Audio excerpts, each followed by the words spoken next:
So let's start with how Putin's trip to Anchorage went. Their planes are both on the tarmac. Yep. Trump gets out of his plane first and starts crossing the tarmac on a red carpet.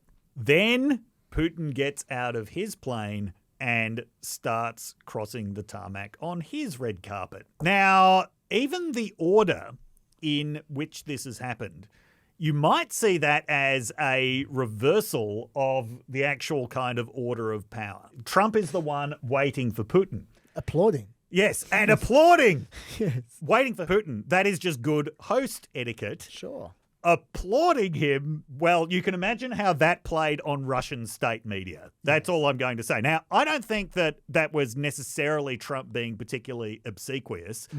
I think Trump was bored having to stand in the one place for an entire minute. Like, what am I going to do with my hands? I'll clap them. There was so much about this that people were talking about. Not Yes. just the applauding, not just they looked giggly and Yes. and Yep. cherubic. Yep. Not just that American troops were on their hands and knees putting the red carpet underneath Putin's feet when he came down from the plane. You had people talking about that, but then you also had on the other side, you had the Trump fanboys were going, oh, look, it was a real big alpha move having B-2 planes fly over and then having Putin in the limo driving past all these military planes. That was intimidating him. And like, there's just so much of this, both sides trying to come up with symbolism that was really significant. Is any of this significant at all, Dave?